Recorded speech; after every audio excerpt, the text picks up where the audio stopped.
Hai, bertemu lagi dengan saya, Teresia Era Elvariana Sitanggang. Nah, sebelumnya kita sering bagi mengenai doa menanti pasangan hidup dengan doa novena kepada Santo Rafael. Namun, selain berdoa, kita juga ada baiknya mempersiapkan diri kita menjadi wanita yang tepat untuk pasangan kita, terutama yang memiliki kerinduan untuk menikah tahun ini atau tahun depan atau tahun berikutnya. Kita mulai saat ini mempersiapkan diri kita selayaknya bagaimana wanita yang layak dan sesuai dengan firman Tuhan. Dan mari kita gali dan kita renungkan kembali yang ada pada Amsal 31 ayat 10 sampai 31, di mana kita akan mengerti wanita yang bagaimana yang Tuhan kehendaki sesuai dengan firman-Nya. Dan kita mau belajar seperti wanita hebat yang ada di dalam firman untuk menjadi teladan kita selama 1 tahun ini. Mungkin dari beberapa teman-teman sudah menjadikannya dari tahun-tahun sebelumnya untuk menjadi resolusi dari tahun ke tahun. Dan tidak ada kata terlambat untuk kita untuk menghidupi dan meneladani cara hidup wanita yang ada di Amsal 31 tersebut. Yuk, mari kita baca dan kita renungkan. Amsal 31 ayat 10 sampai 31. Puji-pujian untuk istri yang cakap.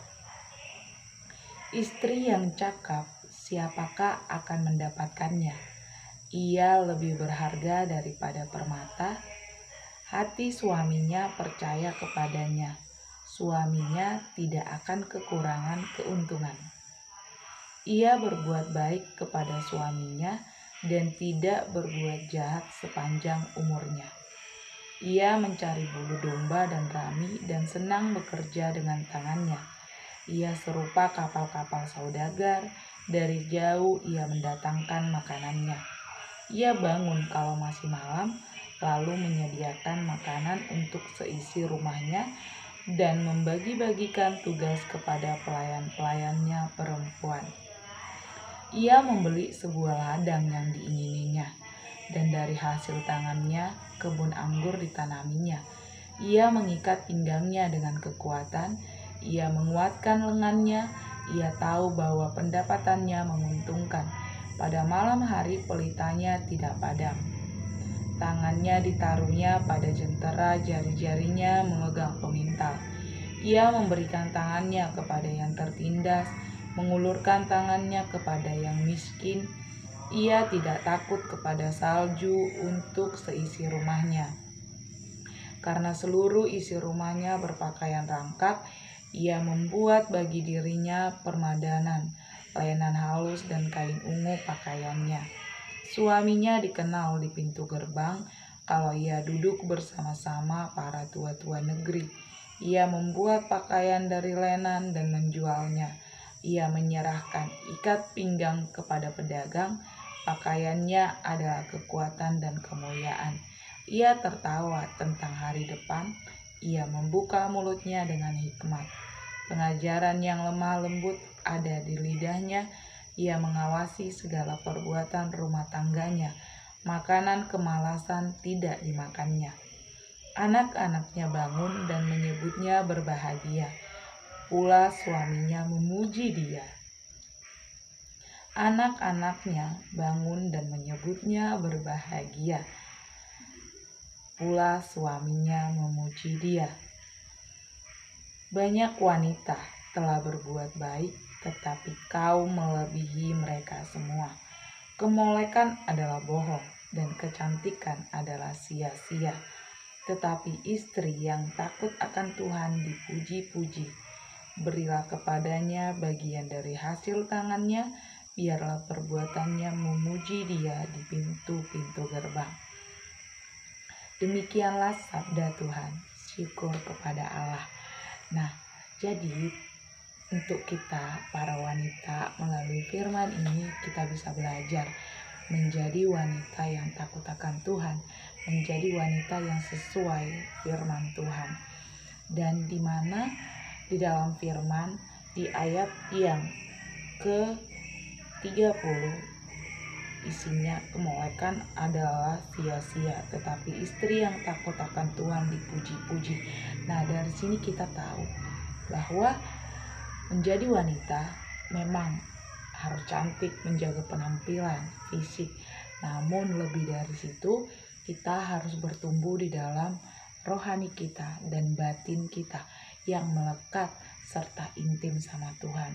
Karena dengan kita menjadi takut akan Tuhan, pasti segala sesuatunya akan terpancar, baik inner beauty dari dalam hingga keluar, kayak gitu. Bisa kita mempercantik diri kita dari luar, namun kita jangan lupa bahwa kita harus lebih dulu bertumbuh dari dalam dan menjadi wanita yang takut akan Tuhan, bijaksana, bermartabat, suka menolong, bisa dipercaya, bahkan dapat mengatur finansial keuangan kita dengan apa yang kita miliki. Dan bahkan anak-anak kita akan bahagia karena kita mewarisi kekayaan dari Tuhan, yaitu firman Tuhan yang hidup, di mana itu menjadi bekal mereka menjalani hari-hari ke depan. Bahkan ketika kita menjadi istri akan Tuhan, kita akan memiliki kehidupan keluarga yang harmonis dan Tuhan menjadi senter di tengah pernikahan dan keluarga kita.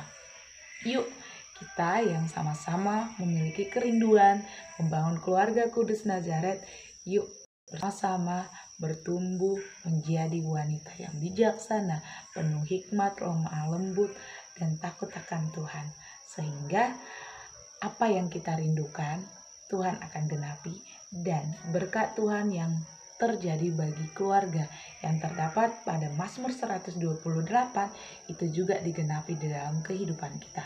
Mari kita mempersiapkan diri kita untuk menjadi istri yang layak dan tepat bagi pria yang akan Tuhan percayakan menjadi pasangan hidup kita. Kita percaya di dalam nama Tuhan Yesus Kristus kita telah menerima pasangan hidup dan jodoh terbaik yang dari Tuhan. Dalam nama Tuhan Yesus kita percaya itu, imani, dan pengharapan selalu ada. Dan jangan lupa untuk selalu setia sampai sesuatu terjadi. Terima kasih.